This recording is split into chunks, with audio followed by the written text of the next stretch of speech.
Alrighty, everybody, it looks like it is about that time today. We'll give it a quick second for everyone to jump into, but just getting things started off here, please feel free to drop a 1 in the chat or let me know if the audio is coming through clearly. Just want to make sure that y'all can hear me properly before we get started today. Had a couple technical issues this morning, so glad we got that sorted and we are getting started on time here today. And if you're listening in, please, I'd love to know your name, where you're listening in from today, what type of events you're throwing.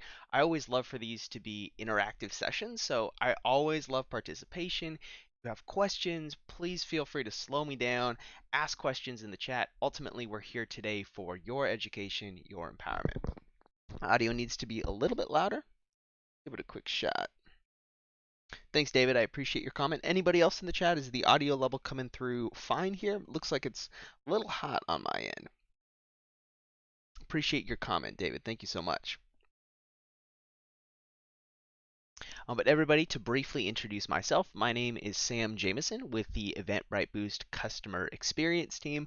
Over the past 4 years, I've been helping event creators of all different types of events, all different budgets, all different experience levels, learn how to properly market their events. And today I want to share all of my learnings, all of my findings with you for a little bit of a brief agenda. First and foremost, we're going to be going over what exactly is Eventbrite Boost, what are the various marketing features within it, and how can I use them to market my events.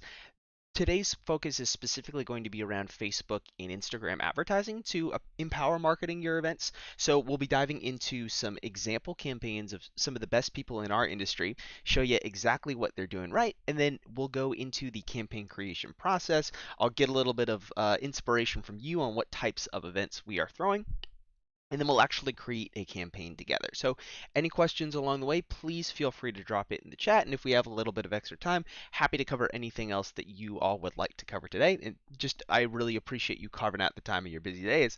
I know there's a lot more fun things that we could probably be talking about than Facebook and Instagram ads sometimes. Awesome, y'all. So jumping into it, from what we found from the majority of event creators, event marketing really seems like a challenge. And I empathize with a lot of you if you find yourselves in this situation where you might have tried to do some marketing for your event, or you realized it was difficult, you maybe outsourced it to an agency. To give you a little bit of context of where I started with event marketing, I actually started in a venue up in the Bay Area of San Francisco, California called the UC Theater.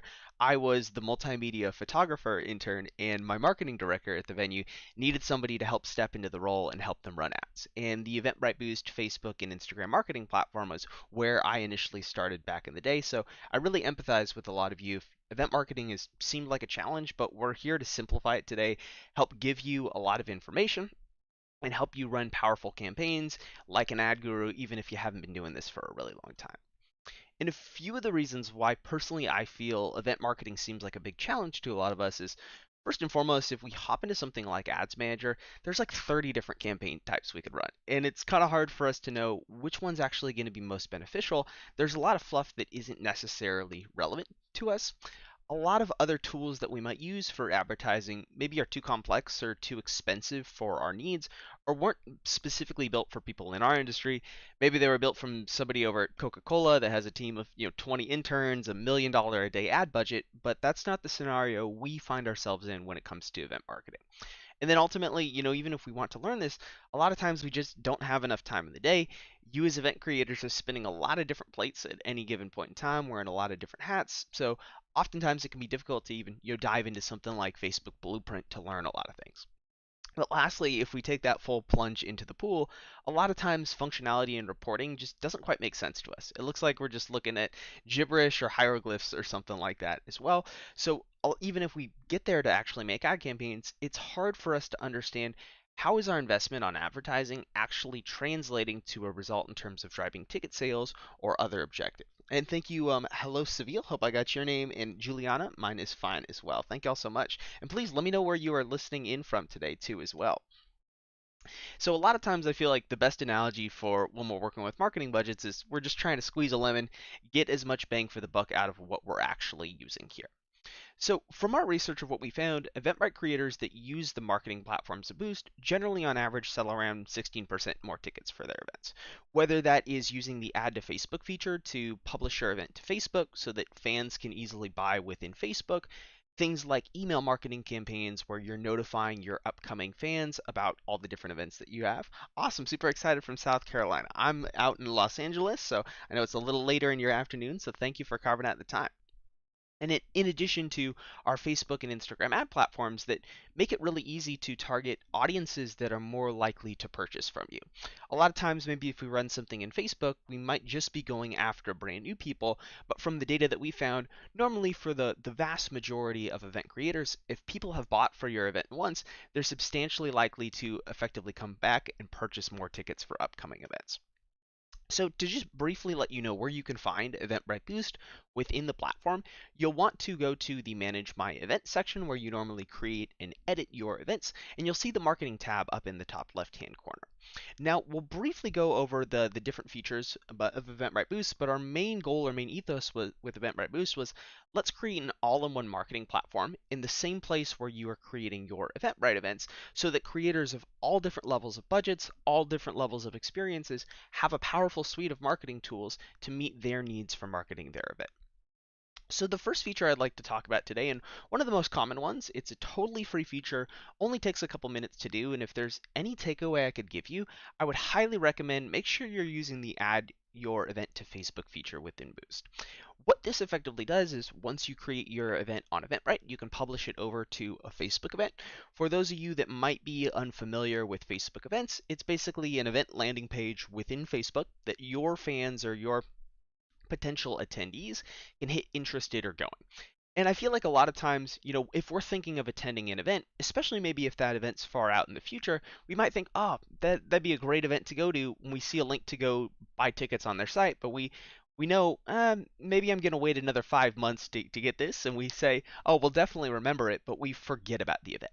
So the importance of the Facebook event from the perspective of your fans is it allows your fans to RSVP to your event, so they're getting tied into a stream of notifications reminding them about the event, but it also makes it extremely easy for them to purchase tickets directly within the Facebook event itself. So really reduced friction in that buying process that people can buy when they want to. But from your perspective as, an advertiser or marketer, if somebody simply visits your Facebook event, you can actually retarget these people down the road. And it's a pretty lucrative audience to target is people that visit your event to check it out generally are expressing a good amount of interest in attending your event. So y'all, I totally recommend even if you're not doing paid advertising, just use the add your event to Facebook feature to publish that event to Facebook. You'll sell more tickets natively with the native checkout integration, and it's also just a great way to build social proof, awareness, and engagement for your event as well. And Zosia, I hope I got your name right. Hello from Cambridge. Thank you very much for your comment. I appreciate it. The next feature is the send an email campaign function, one of Eventbrite's longer term marketing features. If you're looking for an alternative to a platform like Constant Contact or MailChimp, or you're a starting event creator and don't have a substantially large list, I'd highly recommend you use the email campaign functions to basically think of email from more of a transaction type approach for how we use it for events. So normally the main use cases where we're using email marketing is to either notify our fans or our customers about upcoming events that we have if we're getting close to those events, or notifying them about newer events that ended up going on sale. You could also use it for things like promo codes for pre-sales and things like that, and you can use the email tool to send up to 2,000 free emails a day. Let's say, for example, maybe your email list was 4,000 people, it would just send it over the course of 2 days. So it's a great tool. I'd recommend using it, as generally when you are pairing email marketing with another marketing tactic like Facebook and Instagram ads, the greater visibility that we have on multiple different platforms, normally the higher likelihood people are to remember our event and then end up purchasing at the end of the day. Now, today's main focus that we're here to talk about is how to advertise on Facebook and Instagram using your ads. We'll be going over the full process. I always like to try to give you as much context behind the decision-making process as well. So as we get into it, please feel free to drop questions in the chat. Let me know specific examples of your events too as we get a little later on down the road, as I'll need some help from you for the targeting section. And lastly, one other feature that we'll talk about today, we've rolled out a new extremely unique feature called multi-event ads for Facebook and Instagram. So traditionally, let's say we're an event creator, we have a lot of different events on sale within our area. Maybe we have 20 different events on sale. The old school method of promoting these would be to spin up maybe an individual campaign for 20 different events, which would be really time consuming. That's 20 separate creatives, 20 separate campaigns. But ultimately, what the multi event ad feature allows you to do is you can set up an automated campaign where what we do on the back end is we build something for you called a catalog. Think of it as kind of like an inventory list of all the events that you have on sale. And the way that the campaign works is it'll pick one of your events and show that event to people in your target audiences. So it's a really cool way that you can set up a set it and forget it style campaign, even only spending a couple dollars a day, that you can hit people that are most likely to purchase and kind of sit back and just let the campaign do its magic. So we'll make sure to go over this a little bit later, especially for many of you that are throwing multiple events or recurring events. It's an awesome solution to actually automate your entire advertising process. This has been a tactic that a lot of people in e-commerce have used for a while. So let's say I had 100 different pairs of shoes. I could run a campaign that promotes all of those. We now have this for events. So extremely excited to jump into all of that as well. But getting started off, let's talk about successful campaigns, generally what they're doing, and give you a little insight into kind of how the data for campaigns that you run in the platform is going to look. So contrarily to Facebook, generally when you're popping in there, unless you've kind of configured your settings in a way that's kind of difficult to do, a lot of times you're not really seeing the results that are most meaningful for letting how is my investment in advertising actually translating to things that are beneficial for my event. So we really try to make things front and center for Boost. The way we track things in the platform, if many of you have heard of a term called Facebook pixels before, if you've ever gone to somebody's website, checked out a pair of shoes, then later you see an ad for that pair of shoes you checked out, normally that's done via the Facebook pixel. It's a tiny little piece of tracking code that we actually help you install automatically if you use the platform. So if you don't know much about it, you don't really have to sweat it. But normally if somebody interacts with your ad, then goes to your Eventbrite site and makes a purchase, that's how we can track the purchases. We also have another level of tracking that's really helping in this day and age, as a lot of people opt out of this type of tracking. But if somebody buys for an Eventbrite event using the same email they use for their social media accounts, we can also help track purchases that come from your ad campaign. So we always try to show you, revenue that you're generating front and center from your ads. Also the other main metrics such as, how many people did you reach with your ad? How many people actually ended up engaging, and now you've grown your remarketing audiences. So let's say, for example, we were a ways out from our event, we got another 1,000 people to retarget. These are people that are probably pretty likely to purchase for our event, maybe if we just advertise to them at a different time in the future. Additionally, if you're running something like an RSVP ad, try to show you those general metrics and how they're going over time. This creator, for example, here was running a Facebook RSVP ad for one of their upcoming festivals. The festival was actually still a ways out when they were running this ad. So one of the first metrics that's important, and we'll dive more into this in a little bit, was they were running the right type of campaign for where they were in their cycle. They were a ways out from their event. They didn't come in with a big expectation that we're probably going to sell a lot of tickets right now. So they ran something like an event response ad to get people interested, get them going, build these audiences. So as they get to a point in the future where their customers are a little bit more likely to purchase, they have this nice pool of people that they could end up marketing to. So one of the first major elements of running a good campaign is, are we running the right type of campaign for where we are in our cycle? A lot of numbers kind of in this screen, but basically if you use different target audiences, what our system does on the back end is it'll move budget from the poor performing audiences to the better performing ones. So we can see here we kind of had like 5 different audiences, and not everyone drove kind of an equal amount of purchase value. So what our system helps do is optimize your budgets in a way that you could almost think about it like somebody that helps manage your stock portfolio. They might move your asset allocation from one stock or one sector to another depending on how hot they're doing. You could almost think of it as like a service like TurboTax where you pay a small fee for some optimization to ultimately get you better bang for the buck at the end of the day. So this creator did a really good job using some different target audiences as well and using the right type of campaign. So briefly, just kind of wanted to give you a little insight into, what does the reporting of all this look like, but let's actually dive into creating a campaign here. So I'm going to switch this over to my account real quick, and we'll jump over to the event strategy section, which is actually what you'll first see when you go to build an ad. Now, half the battle of actually running a good solid ad campaign is just running the right type of campaign at the right time. And this can be really challenging, especially if you're working in something like Ads Manager, where you maybe have 30 different options of different types of campaigns you could run, but in reality, maybe only 10% of those are really relevant to what we're doing for event marketing. So one of the awesome things we've built out with Boost is a way to actually help recommend a campaign that you should run based on where you are in your purchase cycle, based on how your customers actually generally purchase and register for your events. So if you hop into Boost, you're going to see what we call the sales curve in this section, and it helps give you a visualization of, on average, how do my customers actually purchase and register for my events? So each one of these curves is going to be unique to your data that you have on how your customers end up purchasing. And then based on the event that you select and where you are in terms of your event's lifecycle, we'll actually recommend a campaign that you should run. So it's an amazing way that you can kind of rest easy that you're running probably the best campaign you could at any point in time for where you are marketing your event. And it's always important for us to be considering the purchasing behavior of our customers or the urgency for them to actually purchase, just so we can get the best bang for the buck out of what we're doing from an advertising perspective. So generally all we need to do to get started is we'll use the drop down to choose the event we want to advertise and click that get started button to jump into building a campaign.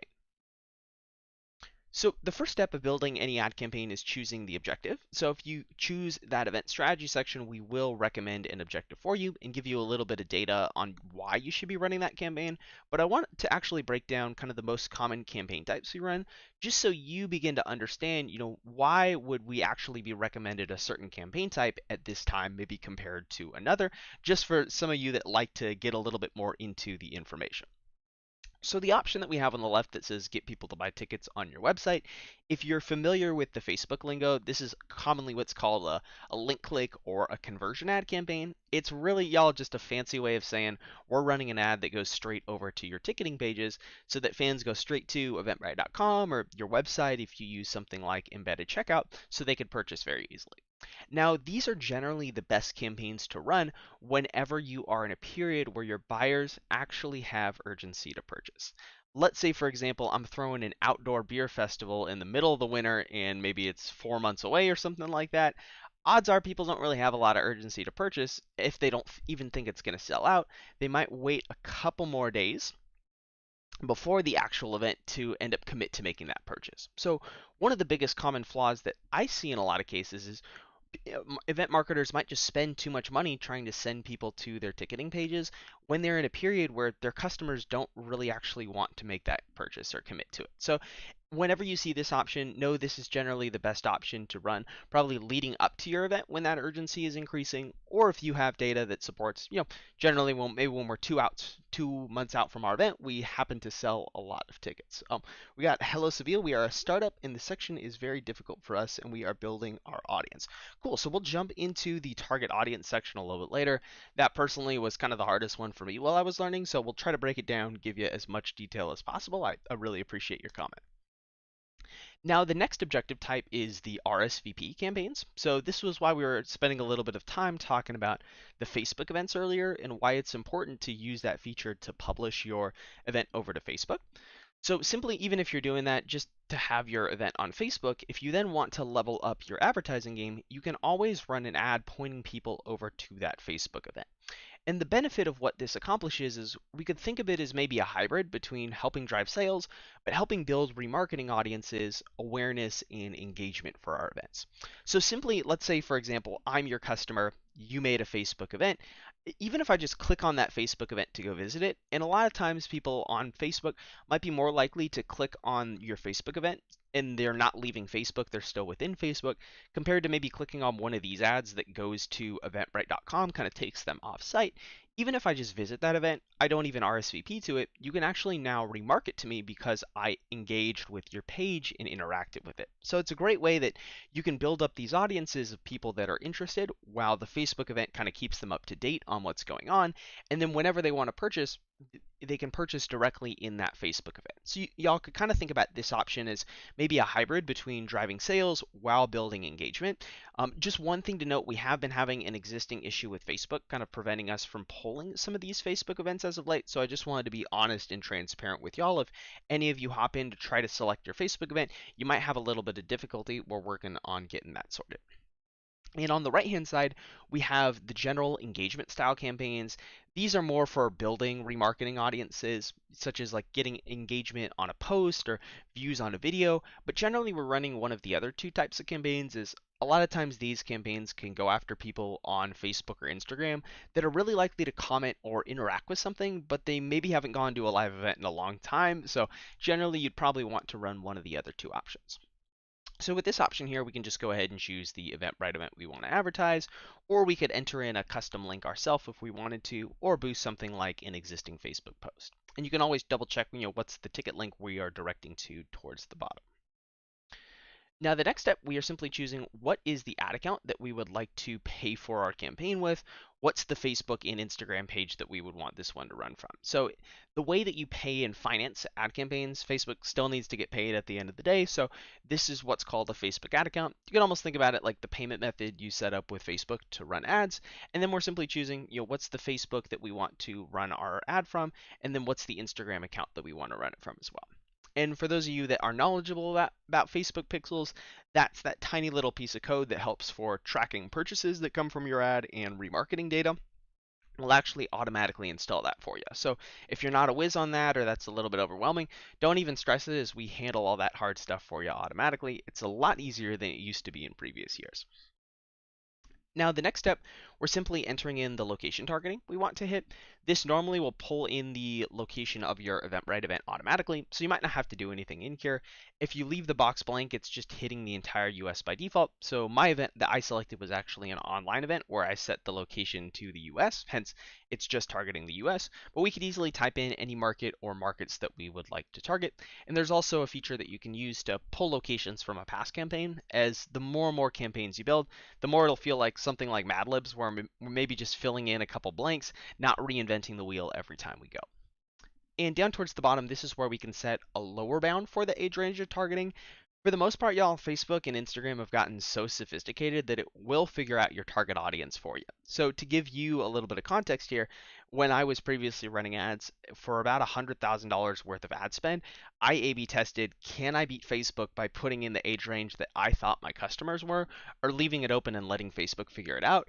After all of that effort, it turned out that the campaigns actually performed pretty identically. There wasn't much of a difference whatsoever, and it probably would have been better if I just gave Facebook the autonomy to figure it out. So you never really have to set something where maybe you're only targeting people 21 to 25, unless you're throwing a really, really specific type of event. But in most cases, we'll just choose a lower bound based on maybe the venue that we're throwing at, or if we're using maybe something suggestive like liquor or beer in our ad creative.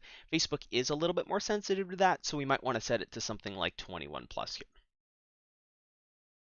Awesome. So this next section that we're going to be talking about is target audiences for your ad campaigns. So at this point, I'd love for all of you in the chat that are listening right now, let me know what types of events that you are throwing. I love getting a little bit of inspiration to maybe show you how you would approach targeting for the different campaigns that you end up running. Now we do have two different versions of the targeting interface. One that'll help you just make sure that you're hitting all the audiences you need to target if you're someone that's not super experienced with Facebook ads. But then we also have a slightly more advanced version that gives you a lot more control. You can do things like A/B testing, etc. So the first section that we're filling in here is something called interest targeting on Facebook. So if many of you might have ran an ad on Facebook before, this is the most common type of targeting that we end up working with. Interest targeting is a way that we can go after brand new people that aren't necessarily familiar with our events, but maybe are deemed to be interested in certain topics related to our events. So let's say, for example, we were doing a yoga event or something like that. Generally, we might want to get started by typing out just broad topics related to our event. Now, we can't effectively target everything under the sun when it comes to Facebook interests. Like right now, for example, Billie Eilish, top 10 artist here within the United States. We can't target Billie Eilish, but we can target Billie Jean for some odd reason. So there really isn't a lot of like proper logic to what you can target and what you can't target. So I generally recommend kind of get started by typing out something relatively broad in this section. You're kind of just fishing and see what you could target. So if I was advertising a yoga related event, I might start off by typing out yoga. Maybe after after that, I might type out yoga one more time just to kind of see what related interests here in this section could we end up targeting. As you can see, there's a lot of different things here in this section. Maybe yoga mat. Maybe I might try targeting people interested in something like physical fitness and wellness. Maybe wellness is another option we could put in. So generally, we're just trying to think of, what are some broad related things to our event that these people would be interested in. So we got wellness in here. And then after we've actually entered in a couple different interests in this section, we can actually get some recommendations from Facebook. Sometimes they're spot on, sometimes they're really weird, like they're recommending like the Stallone Expendables 3 movie or something like that. But once you end up entering in a couple, you can click on this drop down and get some other similar recommended ones from Facebook. So, maybe something like meditation, we might want to add that in there. Just scrolling through, physical exercise might be another good one to add, maybe adding in something like Pilates. So you can use the recommendations from Facebook to actually kind of help this process along for you. Now, generally, there isn't like a right or wrong number of interests to have in the campaign. These interests, at least, in the Los Angeles area that I was targeting here, are probably millions and millions of people. You just want to be conscious, if you're in an area that's very, very small, you might want to use bigger interests around you, as sometimes it can be a little bit difficult if you have a really, really small audience. But I generally would recommend, maybe as a good rule of thumb, maybe try to have around 5 to 10 interests in this section that are relevant. Facebook optimizes this over time. So if it finds out like one of these interests isn't working that well, it will stop showcasing that to many people in your area. So just looking through some of these, um, let's see. So we had one from Anastasia. I hope I pronounced your name correctly, but children's crafting events. Whenever we're advertising an event that has that's like child oriented or family friendly or things like that, one of the best things that you can actually target is tapping into some of the demographic targeting. They're kind of all in the same bucket as Facebook interests, behaviors, demographics. They're all the same thing. One of the things that we found most effective, and I've done this for a lot of like Disney on Ice types of events or things like that, that really cater towards kind of the all ages crowd and are family friendly, you can actually try targeting parents. If it's younger, you can even get more specified of like the age ranges that you are targeting here. But generally, targeting parents in this section is actually a really good tactic if you are ever advertising a family friendly event. If you were advertising an event that brings like a crowd, a lot of people come for their birthdays or things like that. There's also other crafty ways of targeting that you could target people that have birthdays within a certain month. So if I wanted to target people that had birthdays in November for maybe a club type night or anything like that, that's another one you could do. We got one from David Paulin here. I throw a retro themed DJ dance parties. For one example, one of the events is 80s music. So one of the really cool tools that we built out, if you are ever marketing music related events or you are marketing comedy, what we normally end up doing is we might look up a particular artist, maybe go to somewhere like Spotify or Google, kind of write down a list of a lot of related artists or related comedians to the one that we are marketing, and then we end up entering those in manually one by one, and then we get kind of frustrated as we realize like maybe we can only target 40% of everything we wrote down. This process, when I used to do it manually, kind of took me around like 20 minutes per campaign. So what we actually built out is a tool that uses data from Spotify that we can type out any artist that's effectively on Spotify. And then what it's going to do is it'll automatically generate an interest audience for us of related artists to the one that we ended up entering it. You can always put in as many artists in this section as you want. So, for example, I was working with a Beatles and Rolling Stones cover band event. So what we would do is we'd maybe put in like the Beatles and the Rolling Stones, and this can automatically help generate an audience for us in this section. This also surprisingly works for comedians, as Spotify has a lot of data on comedians. So it's kind of just a shortcut if you're advertising a music related event or comedy to help generate these interests. Let's see some of the other comments that we had in here as well. So vendor fairs, craft market, we might even just start off typing out like vendor fairs, see if effectively anything like this comes up. So if you ever type in something within this section and it ultimately doesn't show up, it just means like we can't target that on Facebook. So I might even start by typing out something vendor. I don't think maybe a lot of these different vendors maybe make sense, or potentially, the demographics going in people that have the job titles. We might want to try target something like craft fairs. That might be another interest that we could hit. So in this case, it's interesting, like Renegade Craft Fair is the only one that shows up, but we can maybe try typing out crafts and see what effectively shows up here. Maybe even just kind of a broader one of targeting people interested in crafts. And then we could also get some other recommendations kind of looking through here. I don't know if your fairs normally correspond to like a particular type of people doing a certain craft or anything like that, but generally, y'all, you just want to kind of keep it broad initially. Type out some things to just kind of fish, see what you can effectively target in here. We had one from Hello Seville talking about business to business networkers. We could even try typing out like B2B and see what we effectively get here. That could be maybe a little bit potentially too broad. Probably small business, that would be a great one. That definitely should be available for targeting. So you could target even people under like the behavior one that technically like their demographic or their behavior falls under small business. So maybe small business owners would be a good one for you to use here in this section. Maybe like networking. You mentioned networking. We can try typing out networking and see effectively what we have in here. Social networking service. Looking through here, maybe business networking might be one that's relevant for you in this section as well.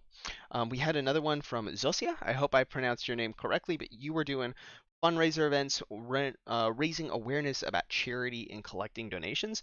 We might even want to try typing out something broad like charity to begin with to see what we could do. Charity and causes, that's probably a pretty relevant interest to what you're effectively marketing here in this section. Maybe we could type out something like fundraising, see what we effectively have in here. Maybe community fundraiser, grassroots fundraising. You just probably want to find things that are a little bit more relevant to the type of event that you're throwing. And then I'd recommend maybe just try to get around 5 to 10 interests here in this section. If you can't think of a lot more of those, you could probably just keep it around your 5 as long as they're pretty big. And just as a heads up, these plus buttons will just pull in the next 5 things here in Facebook. So normally what I suggest y'all is just click on the drop down, see what they're suggesting before maybe we hit like plus 20 here, and then it just pulls in a bunch of random related things like milk and taco. Does not make any sense or is relevant to what we're doing whatsoever. But normally the more interests you have to start with, the better the recommendations generally tend to go in this section. But you could always use that plus button to see a lot of extra stuff added in, and then we look through and like, maybe fitness probably isn't related here. A lot of these other ones are actually pretty relevant for what you have going on. So that's another trick that you could use. Just pull in a bunch in, kind of sort out the ones that aren't relevant, and then boom, you have a nice audience. So that covers the audience in our campaign that's helping us go after new individuals, that interest, behavior, demographic targeting. The audience that we also, which is a unique feature of Boost, is we make it really easy for you to do remarketing. Remarketing, a lot of times, the analogy I could almost give is when we're making a campaign on Facebook, it's almost like a service like HelloFresh of what we're doing here. We're generally getting the ingredients shipped to us, so the second we want to build that audience, we could really easily just choose, what do we want to target here? Where sometimes if you're working with something like Ads Manager, it's almost like you're going to the store separate to get all your ingredients, and then you have to come into the place to actually build your ad campaign.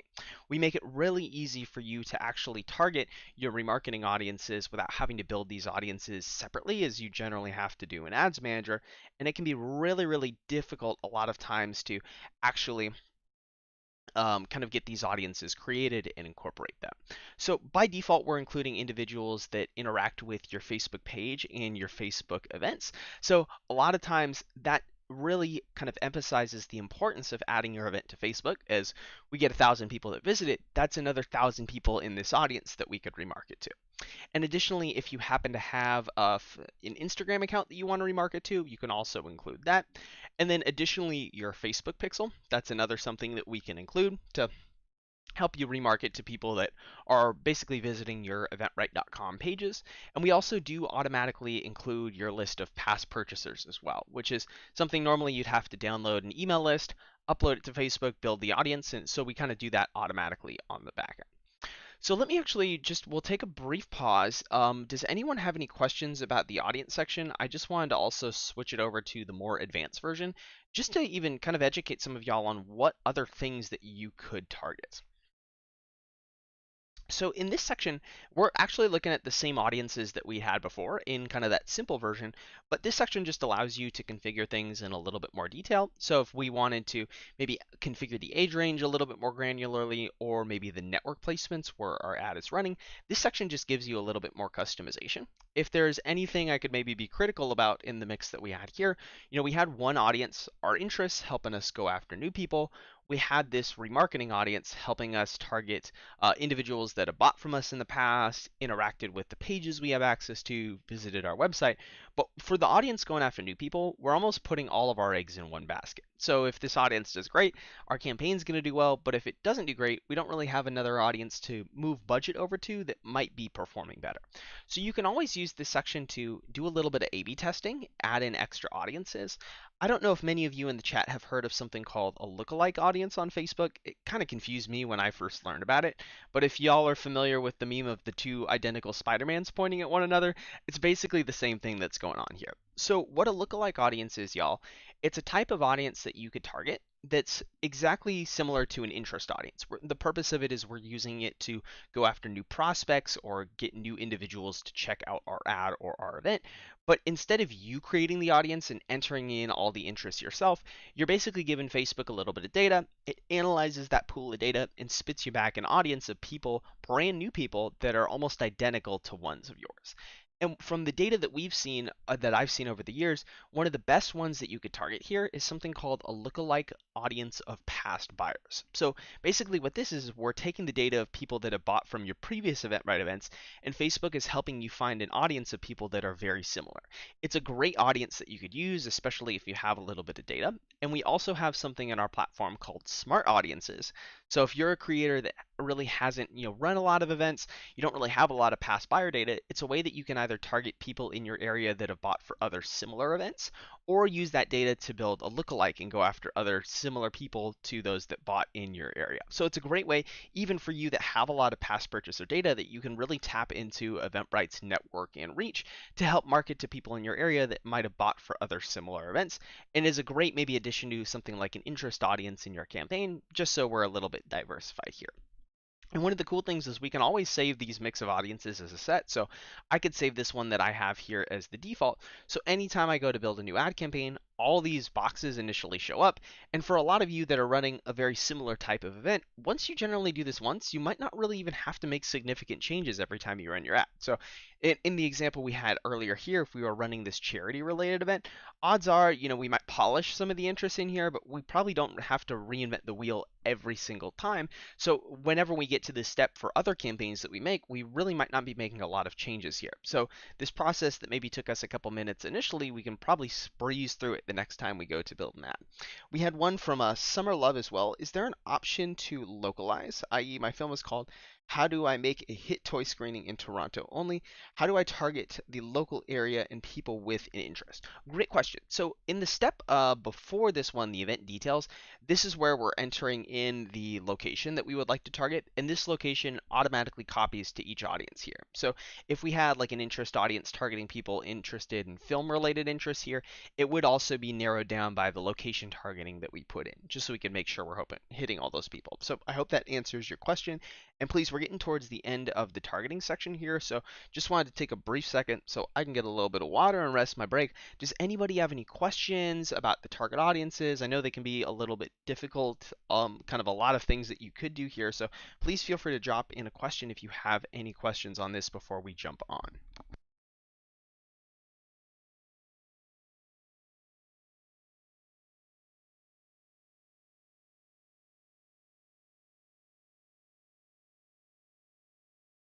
Alrighty, and there is a little bit of a delay to the chat too, so if your questions come in a little bit later, I'll make sure to answer those for you.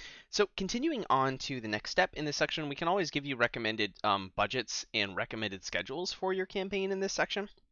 But if you are entering in the schedule and budget yourself, generally when we are thinking about the schedule for the ad campaigns we're doing, we're generally not running like a campaign from the day our event goes on sale to the day the event happens that's very continuous. The way I would like you to think of how we approach these is we're more probably running our ads for our event in like week to a few week time periods, capitalizing on how our customers actually have urgency to purchase during those times. So if we know right when the event goes on sale, we see a lot of ticket sales, but ticket sales really drop off after a couple weeks. What we might do is we might run that ad for a week or two with, a bigger budget, then maybe scale it down maybe stop advertising for a while, then a couple weeks later maybe pick up with something like an RSVP ad when we know people aren't really likely to buy, just so we're building engagement and awareness. So just when y'all are thinking about the schedules for the ad, think about it that we're maybe running these in more little short sprints compared to like a marathon that we're doing.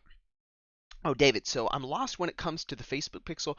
Could never figure it out. On here, can we just enter our Facebook pixel and it's all good? So just to give y'all a little context too, for those of you that might not know about pixels, pixels are normally the way that we track results coming from your ad campaign and a way that we can remarket to people that visit any pages where it's on. So back in the day, normally what we had to do is like it was a complicated process for like getting the code into the site, getting it all done.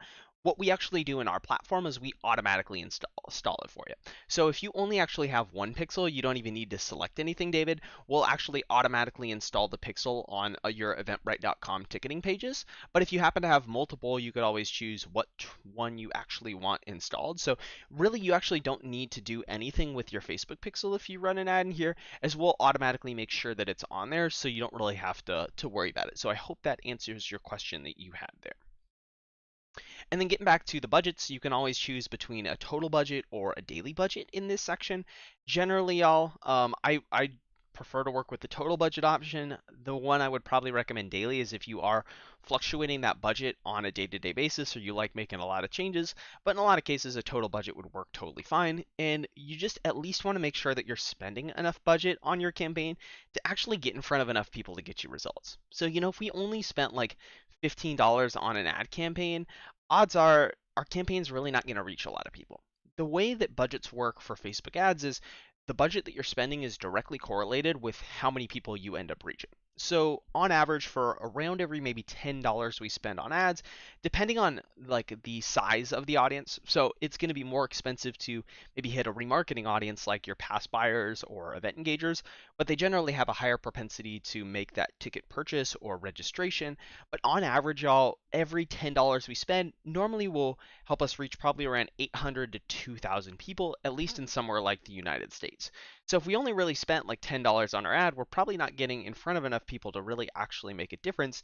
And the more people we reach, the better Facebook can optimize the ad to figure out, okay, people like Sam are the people that are going to be making those purchases. Let's try to shift kind of our targeting to hitting people like that in our optimization. So, even a good recommending starting budget, it might be something like $50 on an ad or $100 just so you reach enough people to actually give you effectiveness.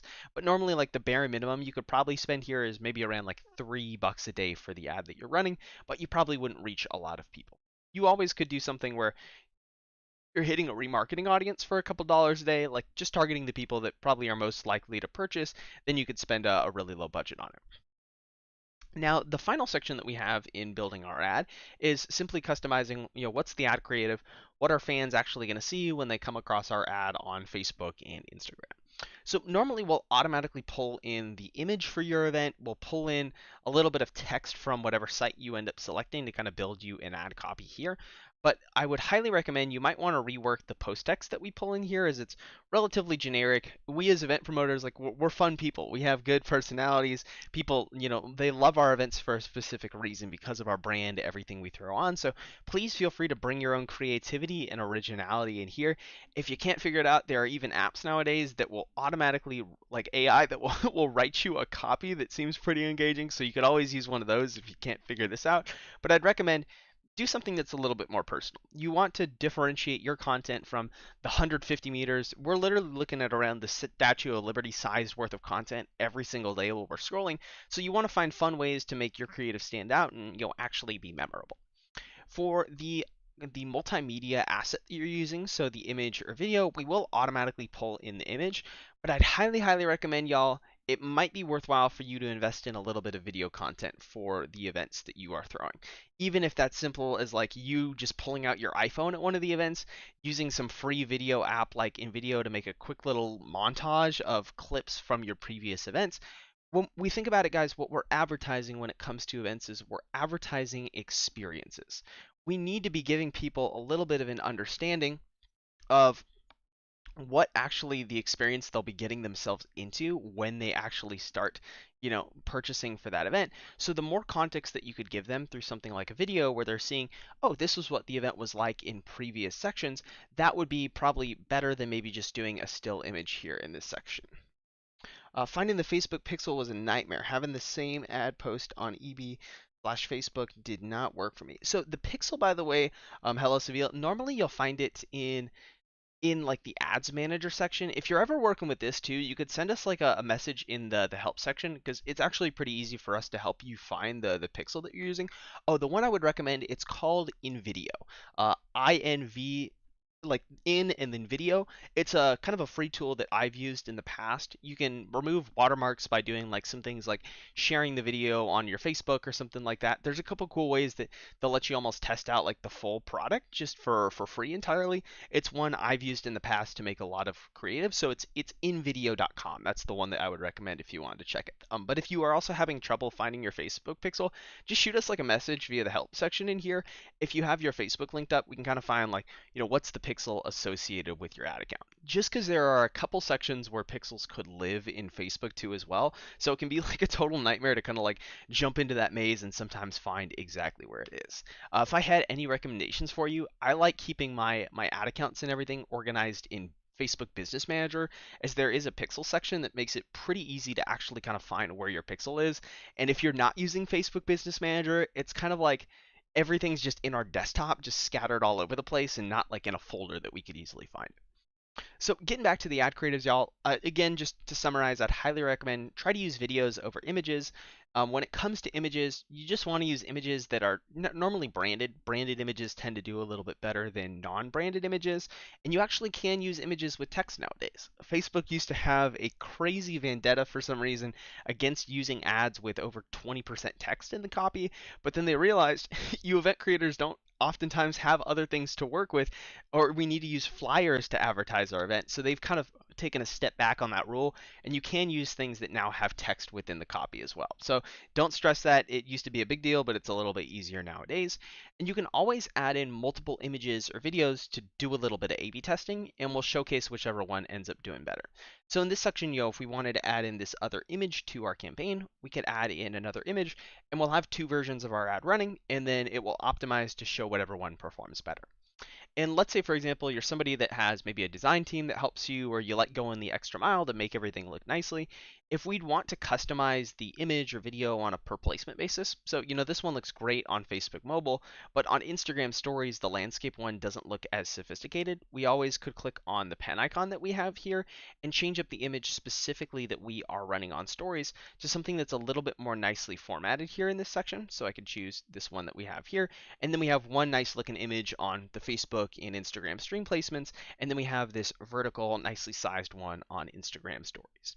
So you always can A/B test or add variations to any of these components here, y'all, but one of the challenges, and this was a mistake I first made when I first started doing this, I went crazy. I added in like 80 variations, is I was under the impression the greater variation that you have, the more diverse content of your ads people are going to see, so they'll get tired of it a little bit less. Uh, but ultimately, what ended up happening is I had so many creatives that each one of my ads didn't reach a lot of people, so it was almost impossible for Facebook to figure out what's working and then what wasn't. Essentially, we got a question from Isaac here. How do I create a Facebook pixel? Isaac, once we're done with the campaign creation thing, so we're almost done with here, I can actually hop into Facebook Business Manager and show y'all like the easiest way to like make a pixel or make an ad account, if that would be helpful for some of y'all today as well.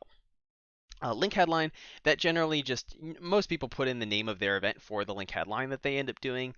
The link description, this doesn't even show up on every network placement nowadays, and it's just kind of describing like why would somebody click on your ad, or why would they click on that buy tickets button. So get your tickets on Eventbrite, or click here to get tickets, or click here to sign up or register. You just keep it pretty simple. And if you are selling paid tickets, I recommend use the buy tickets button. It's available on this for you to use, so I definitely recommend use that one. But if you are advertising a free event, maybe something like a sign up or a book now or a learn more might potentially be a little bit more relevant and less confusing for your customers. So just ultimately what we want to consider from an ad copy standpoint is, are we using language that fosters a sense of urgency? So if we have an increase in our ticket price, or our event's going to sell out pretty soon, Are we really being conscious of that and letting our customers explicitly know in the ad copy? Because we can't always assume that unless somebody goes to the ticketing page, they'll kind of find out, okay, maybe there really is a reason for me to buy today compared to waiting a couple weeks. And then use images or videos that kind of really showcase the experience and then bring your own flavor, creativity, and personality into all of this as well. So y'all, that pretty much is the full campaign creation process. I'm just going to go ahead and save this campaign as a draft here. And one of the cool things is once you spin up one campaign, so let's say for example, this was for my event that's happening next week. I'm advertising the same type of event in a month or so, I could actually just duplicate any draft or any campaign that I build. So maybe all I'm doing is choosing a different event. I'm probably running it from the same accounts, maybe running it in the same markets. Maybe my target audiences are good. I don't even need to change anything. So maybe all I'm doing is making a slight tweak to the schedule and the budget. And instead of having to change all these steps, I only ended up changing a couple here in this section. So I hope that gave you kind of a good overview of the campaign creation process. We have a little bit of time left, so let's go ahead and jump into Isaac's question of, how do I create a Facebook pixel, or how do I get that stuff going on the Facebook backend? And then if we have a little time left, we'll talk about the multi-event ads, kind of the new way to advertise multiple events via one singular campaign. So y'all, normally the easiest way to do this, especially if you haven't gotten it set up before, would be to go to business.facebook.com/settings. This is normally the section that I would recommend going to.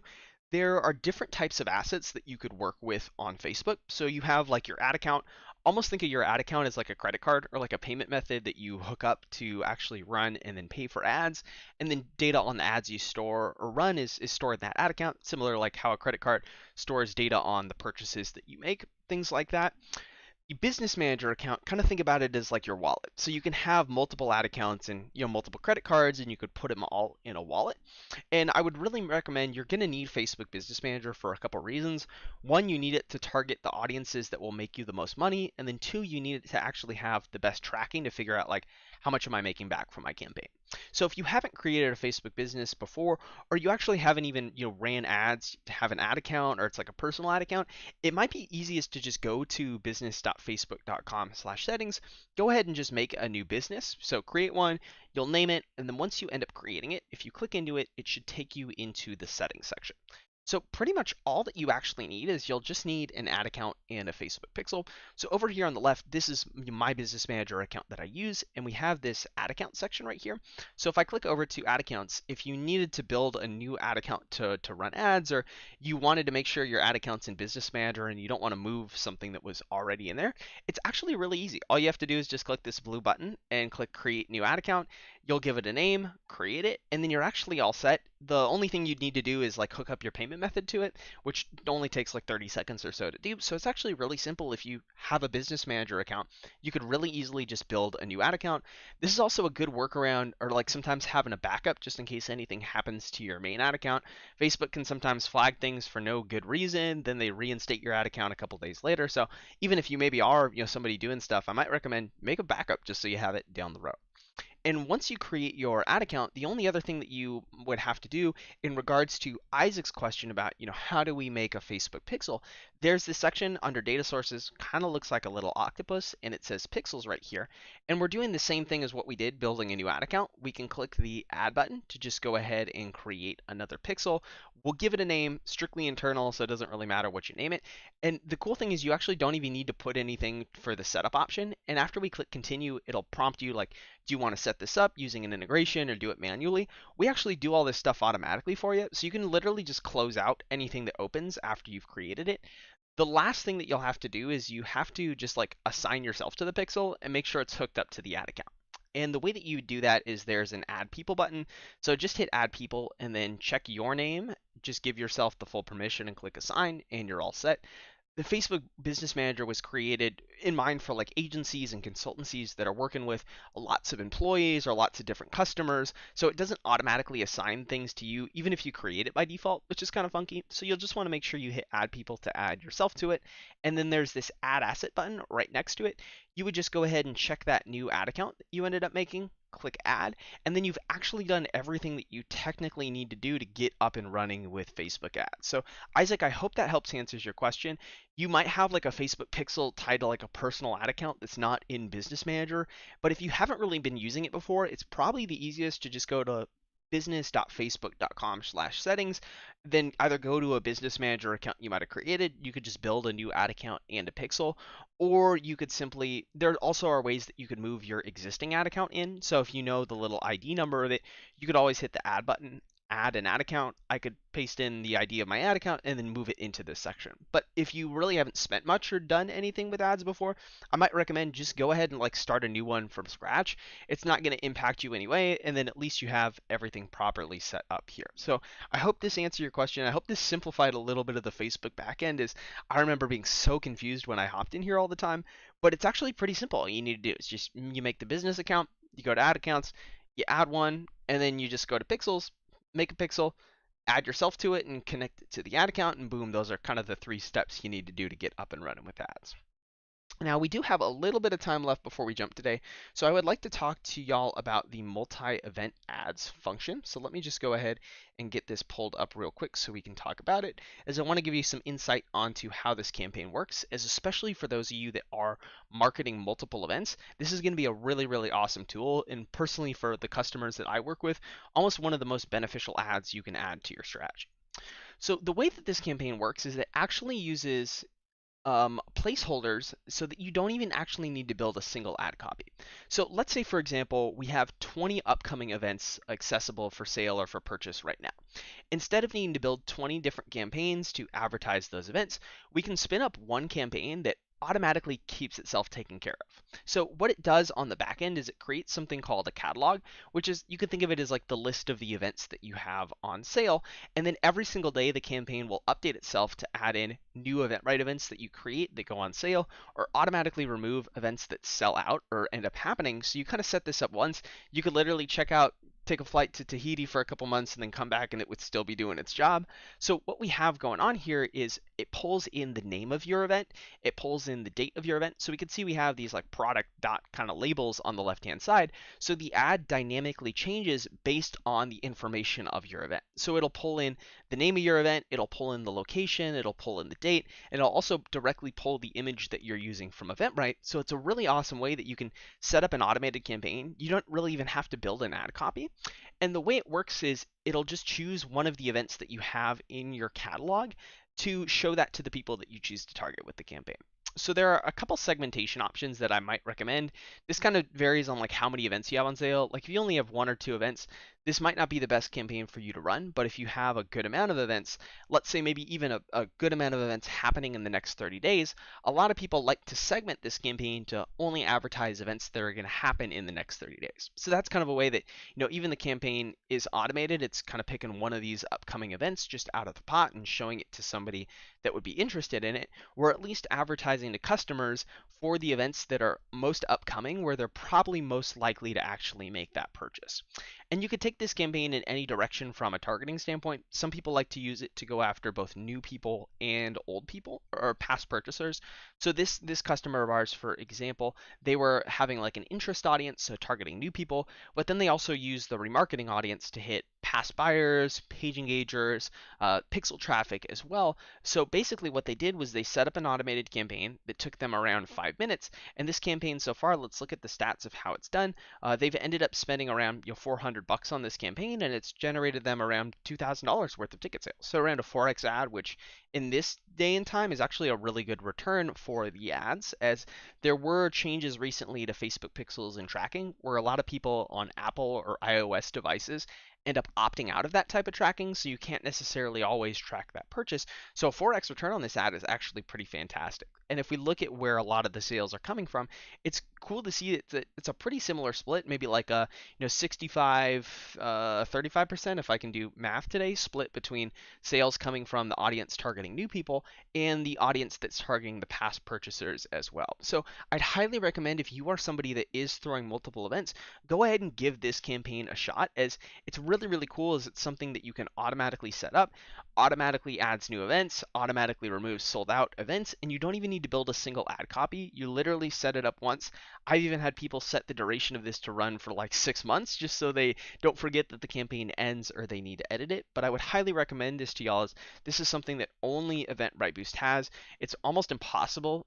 I wouldn't say it's impossible, but from a time perspective, it theoretically makes absolutely no sense, as if you wanted to do this with Facebook, you first have to learn to use dynamic ads, which is a pain in the butt, and then you would literally probably need to hire an assistant to like manually upkeep a CSV of all data and sales information about your show, which just isn't possible. So with this integration we have with Eventbrite, it's a really easy way for you to build this ad, automatically keeps itself up to date. You can kind of just check out and focus on everything else that you need to do. So just wanted to take a little bit of time to talk about the multi-event ads feature, as this was something we actually had back in the day that a lot of our customers used. Some kind of Facebook changes made us have to rework it, and we finally got it back to its former glory. So I would recommend make sure to check this feature out alongside the regular ads, even if you're looking for something that's a little bit more like passive, like set it up, don't have to run ads for individual events. It's an awesome feature for y'all to use. So thanks for your time today. That was pretty much the majority of everything I wanted to cover. Before we jump, does anybody have any like last minute questions or anything I could help cover? I really appreciate all of you taking the time out of your busy day, asking so many questions. It's always fun when I get a lot of content and interaction in here. So thank you everybody for all of your comments, your questions today, and I hope you're walking away from here feeling a little bit more empowered. Even if you use something like Facebook Ads Manager to do your marketing, that you're learning a little bit more about how to actually do this properly, how to best make your ad dollars actually translate to powerful results for your business. And ultimately there are a lot of free features in here to use too as well, even if you're not pursuing paid marketing. So I'd recommend check out the add to Facebook features, check out the email campaign functions, and especially if you're somebody advertising multiple events, check out the multi-event ad function, as it should be an amazing strategy addition to everything that you have going on. So we'll give it a quick sec. We'll see if there are any more comments that jump in before we sign off here today. But everybody, just a recap, my name has been Sam with the Eventbrite Customer Experience team, and it's been a pleasure to speak to all of you today to share all of this information. We generally do this every Thursday too as well, and we'll have more of these on specific topics going on later on down the road. So please feel free to even let us know like what type of content you want to see, what would be most helpful for you, as we're ultimately here for you, your knowledge, and your empowerment at the end of the day. So we'll give it one more quick sec here.